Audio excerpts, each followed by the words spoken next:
गदर में सनी देओल ने पाकिस्तान में जो हैंडपंप उखाड़ा था उसे पाकिस्तान आज तक ढूंढ रहा है और इस बार सनी पाजी हैंडपंप उखाड़ते नहीं हैं, बस उसे देखते हैं और पाकिस्तानी दुश्मनों के पसीने छूट जाते हैं। तो दोस्तों, गदर एक इमोशन है और गदर 2 देखते हुए ये बात अच्छे से महसूस होती है। और जब तारा सिंह पाकिस्तान में दुश्मनों का बैंड बजाता है और हिंदुस्तान जिंदाबाद के नारे लगाता है तो पूरा थिएटर तालियों से गूंज उठता है। तो दोस्तों, आज हम एक्सप्लेन करने वाले हैं गदर 2 मूवी को। तो वीडियो को शुरू करते हैं और अगर वीडियो अच्छा लगे तो वीडियो को लाइक जरूर कीजिएगा और इसी तरह के वीडियोस पाने के लिए आप हमारे इस चैनल को सब्सक्राइब कीजिएगा ताकि आपको इसी तरह के लेटेस्ट और फ्रेश कंटेंट मिलते रहे। तो सबसे पहले तो मैं आपको गदर फिल्म का एक छोटा सा रिकैप बता देता हूँ। हाँ, आपने वो फिल्म जरूर देखी है, लेकिन यहाँ पर पुरानी यादें ताजा करना जरूरी है। तो फिल्म गदर बंटवारे के दौर की कहानी थी। फिल्म का गुणसूत्र ये था कि बंटवारे के दंगा फसाद में अपने परिवार से बिछड़ी एक मुस्लिम लड़की सकीना हमलावरों का शिकार होने ही वाली होती है कि तभी एक ट्रक ड्राइवर तारा सिंह उसे आकर बचा लेता है और वहीं पर उसकी मांग भरकर उसे पत्नी भी बना लेता है। दोनों का एक प्यारा सा बेटा भी होता है जिसका नाम जीते होता है। तारा सिंह अपनी पत्नी को पाकिस्तान से वापस लाने की जद्दोजहद करता है और वहीं तारा सिंह अपने प्रेम की ताकत के रूप में सामने दिखता है। लेकिन इस बार कहानी 1971 के भारत पाकिस्तान युद्ध से ठीक पहले की है। सकीना के पिता अशरफ अली को तारा सिंह की मदद करने के आरोप में फांसी दी जा चुकी है और ये बात सकीना को भी मालूम है। और इस फांसी के पीछे सबसे बड़ा हाथ था हामिद इकबाल का, जो कि अब पाकिस्तान का जनरल बन चुका है और वो हिंदुस्तान से बहुत ज्यादा नफरत करता है और उससे कहीं ज्यादा तारा सिंह से। जिसके बाद सीन पठानकोट में शिफ्ट होता है, जहाँ पर कि हम सन्नी पाजी मतलब कि तारा सिंह को देख पाते हैं। तारा सिंह अब अपने ट्रकों से आर्मी के कुछ सामानों को ले जाने लाने का काम करता है। इसी बीच तारा सिंह को कर्नल रावत बुलाते हैं और वो तारा सिंह से कहते हैं कि इस बार जंग के आसार नजर आ रहे हैं। उन्हें ऐसा लग रहा है कि इस बार जंग होकर ही रहेगी और इसलिए वो पहले से तैयार रहना चाहते हैं। इसलिए वो तारा सिंह से गुजारिश करते हैं कि उन्हें बहुत सारे ट्रकों की जरूरत पड़ सकती है। तब तारा सिंह उनसे कहता है कि वो हिंदुस्तान के लिए हमेशा तैयार रहेगा। अब अगले सीन में तारा सिंह के घर के सीन को दिखाया जाता है, जहाँ पर कि हम तारा सिंह की पूरी फैमिली को देख पाते हैं, जहाँ पर कि उसकी पत्नी सकीना और उसका बेटा जीते है। जीते का पढ़ाई में मन बिल्कुल भी नहीं लगता है, उसे तो एक एक्टर बनना है। लेकिन तारा सिंह ये नहीं चाहते हैं कि उसका बेटा एक्टर बने, बल्कि वो तो चाहते हैं कि उसका बेटा पढ़ाई करके अफसर बने। यहाँ पर जीते एक बाइक की भी डिमांड करता है, लेकिन तारा सिंह उससे साफ मना कर देते हैं, जिस बात से जीते नाराज हो जाता है और उनसे बात नहीं करता है,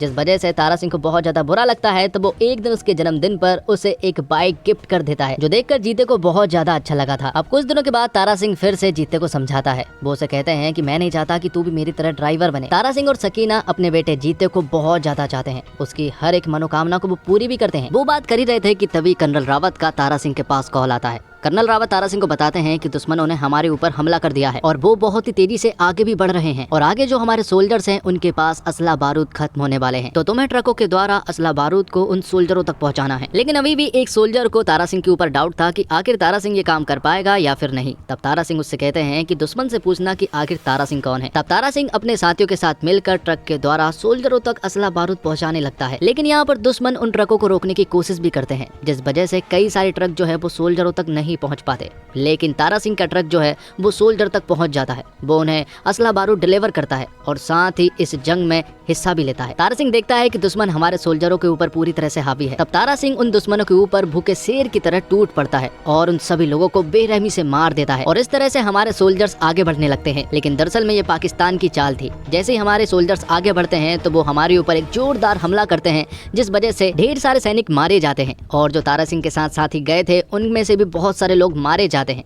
जिसके बाद मालूम चलता है कि इस हमले के दौरान तारा सिंह के साथ उसके कई साथियों को बंधक बना लिया गया है। बहुत दिनों तक जांच पड़ताल के बाद भी ये मालूम नहीं चल रहा था कि आखिर तारा सिंह और उसके साथी कहां पर है। लेकिन कुछ इन्वेस्टिगेशन के बाद मालूम चला है कि तारा सिंह और उसके साथी पाकिस्तान के कोट लखपत जेल में बंद है। और ये बात जब सकीना और जीते को मालूम चली तो उनका बहुत ही ज्यादा बुरा हाल हो गया था, क्योंकि उन्होंने ये कभी भी नहीं सोचा था कि एक दिन तारा सिंह पाकिस्तान की ऐसी जेल में बंद हो जाएगा जहां से उनका वापस आने का कोई भी चांस नहीं है। लेकिन जीते अपनी माँ को इस तरह से नहीं देखना चाहता था, इसलिए वो डिसाइड करता है कि वो पाकिस्तान से अपने पिता को लेकर जरूर आएगा। इसलिए वो अपनी माँ के पास एक चिट्ठी छोड़ता है और तुरंत ही नकली वीजा और पासपोर्ट से पाकिस्तान में दाखिल हो जाता है। तो जीते पाकिस्तान में एंटर होने के बाद सबसे पहले गुल्लू से मिलता है, जो कि तारा सिंह का बहुत ही अच्छा दोस्त था और उसी के द्वारा जीते को मालूम चला था कि तारा सिंह जो है अपने साथियों के साथ कोट लखपत जेल में बंद है और वहाँ पहुँचने का सिर्फ एक ही रास्ता है। वहाँ हर रोज बिरयानी जाती है और अगर तुम उस बिरयानी वाले की जॉब ले लो तो तुम वहाँ तक आसानी से पहुँच सकते हो। लेकिन उससे पहले तुम्हें मुस्कान नाम की एक लड़की को पटाना होगा, क्योंकि मुस्कान ही वो लड़की है जो कि बिरयानी बनाने वालों को जॉब देती है। जो भी सबसे अच्छी बिरयानी बनाता है वही इस जॉब के हकदार रहते हैं। मुस्कान को फिल्म देखने का बहुत शौक है और उसका फेवरेट राजेश खन्ना है और ये बात जीते को बहुत ही अच्छे से मालूम चल जाती है। तब वो मुस्कान के करीब आता है, वो उसे फिल्मी तरीके से पटाता है। यहाँ पर मुस्कान को भी कहीं ना कहीं अब जीते बहुत ज्यादा पसंद आने लगा था। लेकिन एक दिन मुस्कान को जीते की सच्चाई मालूम चल जाती है। तब जीते भी यहाँ पर मुस्कान को सब कुछ सच सच बता देता है। वो उसे बता देता है कि वो कोई आतंकवादी नहीं है, वो बस अपने पिता को यहाँ से बचाने के लिए आया है। मुस्कान को जीते से प्यार हो गया था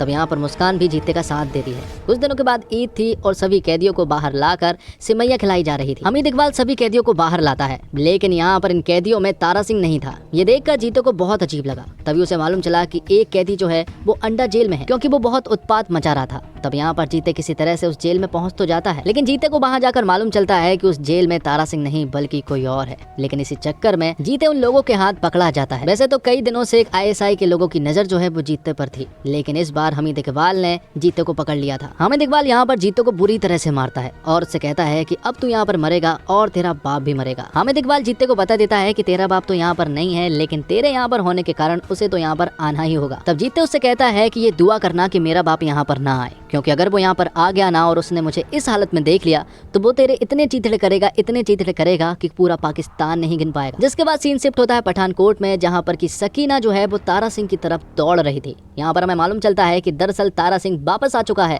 और तारा सिंह बताता है कि जंग के दौरान वो दुश्मनों के हाथ नहीं पकड़ाया था, बल्कि वो तो बेहोशी की हालत में नदी से कहीं दूर निकल गया था। वहाँ के कुछ लोगों ने उसे हॉस्पिटल ले गए, लेकिन वो बहुत दिनों तक कोमा में रहा और जब उसे होश आया तो वो यहाँ पर आ गया। जिसके बाद तारा सिंह को सकीना के द्वारा मालूम चलता है कि जित्ते पाकिस्तान में है। सकीना यहाँ पर तारा सिंह को सब कुछ बता देती है। ये सुनने के बाद तारा सिंह पूरी तरह से बौखला जाता है। उसे मालूम है कि वहाँ के लोग किस तरह से उसके साथ बर्ताव करेंगे। तब तारा सिंह डिसाइड करता है कि वो अपने बेटे जीते को पाकिस्तान से लेकर जरूर आएगा और अगले ही दिन अपने सफर की तरफ निकल पड़ता है। जीते वहाँ से जो चिट्ठियां भेजता था वो सारी चिट्ठियां यहाँ पर तारा सिंह के पास थी और वो सारी चिट्ठियों को पढ़ रहा था। और फिर कुछ समय के बाद तारा सिंह जो है वो लाहौर में एंटर हो जाता है। जब तारा सिंह वहाँ पर पहुँचता है तो वो देखता है कि यहाँ पर तो अलग तरह का ही माहौल बना हुआ है। यहाँ पर हिंदुस्तान के मुर्दाबाद के नारे लगाए जा रहे थे। दूसरी तरफ हम देखते हैं कि हामिद इकबाल ने जीते को पब्लिक के सामने रख दिया था। वो पूरी पब्लिक के सामने उसे देशद्रोह घोषित कर देता है। पाकिस्तानी पब्लिक के बीच में हामिद इकबाल ने उन लोगों के अंदर बहुत ज्यादा नफरत पैदा कर दी थी जीते को लेकर। तब सभी लोग चाहते थे कि अब जीते को फांसी हो, इसलिए जीते को यहाँ पर एक तोप से बांध दिया जाता है। जीते की हालत बहुत ज्यादा खराब थी। तब आखिर में जीते हामिद इकबाल से कहता है कि मरते हुए इंसान की आखिरी ख्वाहिश तो जरूर पूरी करते हैं। तब हामिद इकबाल जीते से पूछता है कि आखिर तेरी आखिरी ख्वाहिश क्या है। इतना बोलने के बाद यहाँ पर एंट्री होती है हमारे सन्नी पाजी मतलब की तारा सिंह की। तारा सिंह यहाँ पर आता है और तुरंत ही हामिद इकबाल से कहता है कि मेरे बेटे को छोड़ दो, तुम्हें मैं चाहिए था तो मैं यहाँ पर आ गया हूँ। लेकिन हामिद इकबाल यहाँ पर तारा सिंह से उल्टी सीधी बातें करता है और अब दोनों को मारने की बात भी कहता है। जिसके बाद हामिद इकबाल इस्लाम के बारे में तारा सिंह से उल्टी सीधी बातें करने लगता है। तब यहाँ पर तारा सिंह उससे कहता है कि अगर पाकिस्तान के लोगों को हिंदुस्तान जाने का मौका मिले तो आधे से ज्यादा पाकिस्तान खाली हो जाएगा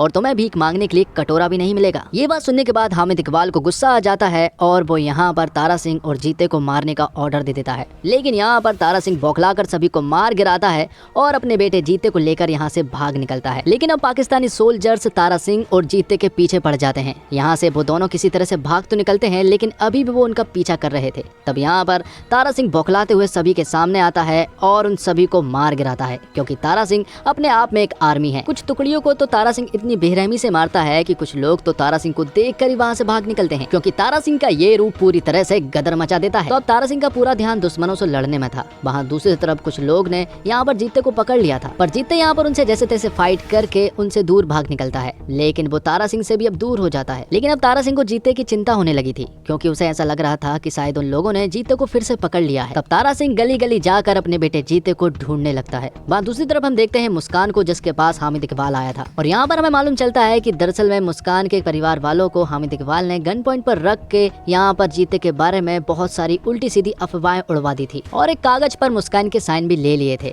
जिस वजह से अब दोनों बाप बेटे जो हैं वो वांटेड बन जाते हैं। लेकिन अब मुस्कान की फैमिली चाहती है कि यहाँ पर जीते और मुस्कान दोनों एक हो जाएं और वो तारा सिंह की भी मदद करने के लिए मान जाते हैं, क्योंकि उन्हें मालूम चल गया था कि जीते और तारा सिंह बिल्कुल सही है। तो यहाँ पर मुस्कान के फैमिली वाले मुस्कान समेत जीते और तारा सिंह को एक खुफिया रास्ते के द्वारा हिंदुस्तान भेजने का प्लान बनाने लगते हैं। लेकिन ये बात कहीं ना कहीं हामिद इकबाल को मालूम चल जाती है और हामिद इकबाल तारा सिंह, मुस्कान और जीते को पकड़ लेता है। वो उन्हें बॉर्डर के पास ले जाता है और यहाँ पर वो उन्हें बुरी तरह से मार रहा था। जिसके बाद हामिद इकबाल तारा सिंह के पास जाता है और तलवार की नोक पर बोझ से कहलवाता है कि हिंदुस्तान मुर्दाबाद के वो नारे लगाए। तब तारा सिंह हामिद इकबाल से कहता है कि अगर मैं ये बात कह भी दूं तब भी हमारा हिंदुस्तान हमेशा आजाद रहेगा। और साथ ही तारा सिंह हामिद इकबाल से ये बात भी कहता है कि अगर तुम सारे पाकिस्तानी मिलकर हिंदुस्तान मुर्दाबाद के नारे भी लगाओगे ना तब भी ये बात सिर्फ बॉर्डर तक पहुंच पाएगी।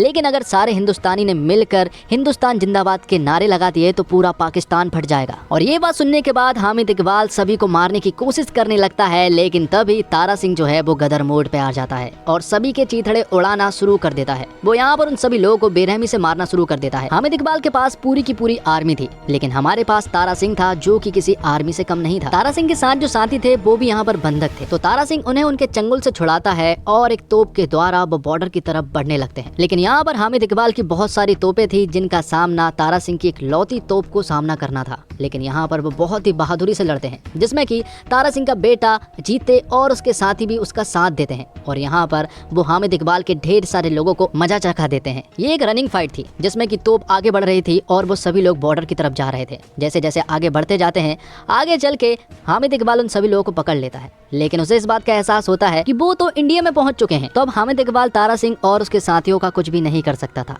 क्योंकि यहाँ पर कर्नल रावत पहले से ही उनका इंतजार कर रहे थे अपनी पूरी की पूरी फौज के साथ। यहाँ पर कर्नल रावत जो है वो हामिद इकबाल से कहता है कि मुझे तुमसे कोई लेना देना नहीं है, तुमसे तो हमारा तारा सिंह ही बात करेगा। तारा सिंह यहाँ पर हामिद इकबाल को बहुत देर तक भगवत गीता और कुरान का ज्ञान देता है। वो उसे एक चुनने के लिए कहता है और यहाँ पर हामिद इकबाल गीता को चुनता है। तब तारा सिंह बौखलाते हुए हामिद इकबाल से कहता है कि तू दोनों को चुन सकता था और इसी बात का फर्क है कि तू कभी नहीं सुधर सकता। लेकिन तारा सिंह यहाँ पर हामिद इकबाल को जिंदा छोड़कर यहाँ से जाने लगता है, लेकिन हामिद इकबाल अभी भी बाज नहीं आने वाला था। वो पीछे से तारा सिंह को मारने की कोशिश करता है, लेकिन उससे मारने से पहले कर्नल रावत के सारे फौजी हामिद इकबाल को मार गिराते हैं और आखिर में पाकिस्तानी सोल्जर भी हामिद इकबाल को गोली मारते हैं, क्योंकि उन्हें भी समझ आ गया था कि हामिद इकबाल बहुत ही गलत आदमी है। तो दोस्तों, सीक्वल फिल्मों का हिंदी सिनेमा में क्रेज बने रहना न सिर्फ फिल्म का कारोबार के लिए शुभ संकेत है, बल्कि इस बात का भी प्रमाण है कि बड़े पर्दे का तस्लीम अपने अलग अंदाज में ही दर्शकों पर असर करता है। इस शुक्रवार रिलीज हुई दोनों फिल्में सीक्वल ही हैं। ओ माय गॉड 2 हालांकि 11 साल पहले रिलीज हुई फिल्म ओ माय गॉड की कहानी से बिल्कुल अलग है, वहीं गदर 2 उसी कहानी को आगे बढ़ाती है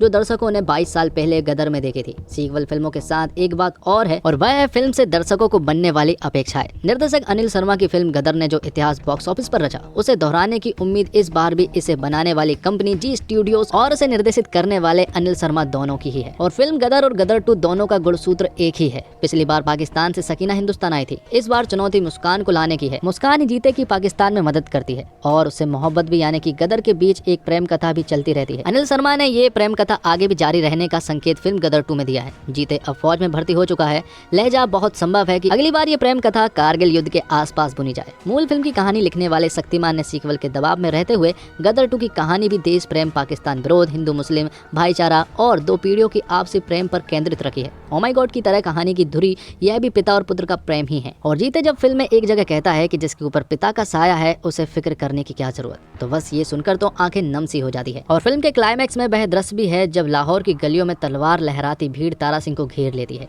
और सामने हरे रंग का हैंडपंप नजर आता है। फिल्म गदर में हैंडपंप उखाड़ने वाले सीन की ऐसी तासीर रही है कि इसके बाद जो होता है वह अनिल शर्मा के निर्देशक की होशियारी की झलक बन जाता है। अनिल शर्मा ने फिल्म गदर के बाद 6 फिल्में की और निर्देशक भी की है। अमिताभ बच्चन से लेकर प्रियंका चोपड़ा तक को निर्देशित किया, लेकिन लोगों को पसंद आई तो अपने, जिसमें देओल परिवार एक साथ कैमरे के सामने आया। अनिल शर्मा और सनी देओल एक दूसरे के जिस तरह गदर 2 में फिर एक बार पूरक बने हैं, वही इस फिल्म की जान है। सनी देओल का हथौड़ा वाला दृश्य फिल्म देखने पहुंचे उनके प्रशंसकों का रिएक्शन बहुत ही लाजवाब था। वो मेरा भी फेवरेट सीन में से एक है। और बीते 22 साल में फिल्म गदर के 2 चर्चित कलाकार अमरीश पुरी और विवेक शौक इस दुनिया को छोड़कर चले गए हैं और फिल्म इन दोनों के अभिनय को श्रद्धांजलि भी देती है। खास तौर पर अमरीश पुरी की जगह इस बार फिल्म के विलन बने हैं मनीष बाधवा के सामने फिल्म के बाकी कलाकारों से ज्यादा चुनौती रही। सिगार सुलगाते, चेहरे पर खतरनाक भाव लाते और बात बात पर कत्ले आम को तैयार रहने वाले जनरल हमीद इकबाल के किरदार में मनीष ने फिल्म को कहीं भी असंतुलित नहीं होने दिया। आमतौर पर सनी देओल के रौद्र रूप के आगे उनकी फिल्मों के विलन अशरफ अली से आगे कम ही जा पाए, लेकिन मनीष बाधवा को अगर अच्छे किरदार मिले तो वह यहाँ से हिंदी सिनेमा के एक बाकी खलनायक की नई कहानी लिख सकते हैं। और लक्ष्मीकांत प्यारेलाल बाले प्यारेलाल शर्मा के भतीजे संगीतकार मिथुन ने पुराने गानों को नया रूप देने का अच्छा काम तो किया ही है, साथ ही सैयद कादरी के लिखे दिल झूम और खैरियत गानों में भी अपने हुनर का कमाल दिखाया है। फिल्म गदर 2 के लिए बॉक्स ऑफिस पर चुनौती काफी तगड़ी है। फिल्म की तकनीकी टीम, खास तौर से इसकी सिनेमेटोग्राफी और उसका संपादन गदर के जमाने का ही है। एक्शन दृश्यों में भी कोई खास नवीनता दिखाने में टीनू वर्मा मदद नहीं कर पाए हैं। फिल्म को गदर की सीक्वल का भार उठाने के साथ साथ अपने साथ रिलीज हुई ओ माय गॉड 2 की सामसिक कहानी से भी मुकाबला करना है। उम्मीद बस यही की जा सकती है कि जैसे गदर और लगान एक ही दिन रिलीज होकर सुपरहिट फिल्में बनी, वैसे ही कुछ इतिहास इस बार भी गदर और ओ माय गॉड 2 दोहरा सके। और फिल्म की शुरुआत नाना पाटेकर की आवाज और पिछली फिल्म की चुनिंदा फुटेज के साथ दर्शकों को गदर की याद दिलाने से होती है। हालांकि फिल्म का फर्स्ट हाफ थोड़ा स्लो और जबरदस्ती खींचा हुआ लगता है। इसकी लंबाई को थोड़ा कम किया जा सकता था, लेकिन इंटरवल से पहले कहानी में जबरदस्त ट्विस्ट आता है और सेकंड हाफ में कहानी तेजी से आगे बढ़ती है। इंटरवल के बाद सनी देओल बेहतरीन एक्शन सीन्स के साथ फुल फॉर्म में नजर आते हैं। वहीं फिल्म का क्लाइमैक्स भी जोरदार है। डायरेक्टर अनिल शर्मा ने गदर 2 में खूबसूरती से गदर की यादों को पिरोया है, जिनसे दर्शक इमोशनली कनेक्ट कर पाते हैं। उन्होंने फिल्म में एक्शन, इमोशन व देशभक्ति का परफेक्ट तड़का लगाया है। हो सकता है कि कई जगह आपको फिल्म में कुछ मारधाड़ वाले सीन का लॉजिक समझ ना आए, लेकिन दर्शकों की सीटियां और तालियां आपको ज्यादा सोचने का मौका नहीं देंगी। और सनी देओल एक बार फिर से तारा सिंह के रोल में जोरदार लगे हैं। सकीना के रोल में अमीषा पटेल ने भी अच्छी एक्टिंग की है। वही मेजर जनरल हमीद इकबाल के रोल में मनीष बादवा जोरदार लगे हैं। हालांकि एक्टिंग के मामले में अभी उत्कर्ष और सिमरन दोनों को और मेहनत की जरूरत है। पिछली गदर के दोनों गाने उड़जा काले कावा और मैं निकला गड्डी लेके नई फिल्में भी हिट हैं। और सेकंड हाफ को देखकर लगता है कि हाँ, गदर देखने आए हैं। तारा सिंह और जीते पाकिस्तानी फौज और हामिद इकबाल से जिस तरह खुद को बचाते हैं और जैसे उनका सामना करते हैं, उसे देखते हुए आपका दिल खुश हो जाता है। फिल्म का सेकंड हाफ एक्शन और एडवेंचर से भरा हुआ है। तारा सिंह ने पिछली फिल्म में हैंडपंप उखाड़ा था, लेकिन इस फिल्म में तो वो नेक्स्ट लेवल पर चले गए हैं। एक से बढ़कर एक दमदार सीन सेकंड हाफ में है। उत्कर्ष शर्मा ने भी बहुत ही बढ़िया तरीके से सनी देओल का साथ दिया है। परफॉर्मेंस की बात करें तो सनी देओल को तारा सिंह के किरदार में देखना काफी रिफ्रेशिंग है। उनका वही दमदार अंदाज आपको बड़े पर्दे पर देखने को मिलेगा। उनकी डायलॉग डिलीवरी, अमीषा पटेल संग रोमांस और उत्कर्ष शर्मा के साथ मस्ती भरे एक्शन और इमोशनल सीन काफी बढ़िया है। उत्कर्ष शर्मा का काम काफी बढ़िया है और फिल्म के दूसरे हिस्से में तो उन्होंने कमाल ही कर दिया है। अमीषा पटेल ने अपने रोल को ठीक ठाक निभाया है। उनके अलावा सिमरत और रंधावा ने भी अच्छा काम किया है। फिल्म के विलेन मनीष बादवा ने अपना काम अच्छे से किया है। कई जगह वो ओवर होते हैं दिखे, लेकिन वो उनके किरदार की डिमांड थी। लगता है डायरेक्टर अनिल शर्मा पहले से ही जानते थे कि उन्हें फिल्म के किस हिस्से पर सबसे ज्यादा मेहनत करनी है। हालांकि गदर 2 के बेस्ट पार्ट तक पहुंचने में उन्होंने काफी समय लिया, लेकिन इसे देखकर मजा जरूर आएगा। फिल्म की एडिटिंग अच्छी है, लेकिन इसे थोड़ा छोटा जरूर किया जा सकता था। फर्स्ट हाफ स्लो है और उसमें ज्यादा एक्शन नहीं है, तो वो देखने में और ज्यादा लंबा लगता है। एक चीज जो एकदम बढ़िया है और वो है फिल्म का म्यूजिक। मूवी में आने वाले सभी गाने अच्छे हैं और सीन्स को सपोर्ट करते हैं। ये फिल्म एक्शन, रोमांस, ड्रामा और इमोशन से भरी हुई है, जिसे आप एक मौका देना चाहें तो बुरा नहीं होगा। और इसी के साथ ये एक्सप्लेनेशन यहीं पर खत्म होता है। तो दोस्तों, उम्मीद करता हूँ आपको वीडियो पसंद आई होगी। वीडियो पसंद आई हो तो वीडियो को लाइक जरूर कीजिएगा और इसी तरह के वीडियोस पाने के लिए आप हमारे चैनल को सब्सक्राइब कीजिएगा। साथ ही कमेंट्स बॉक्स में जरूर और जवान मूवी का एक्सप्लेनेशन देखने के लिए एंड स्क्रीन में आ रहे वीडियो पे क्लिक कीजिए।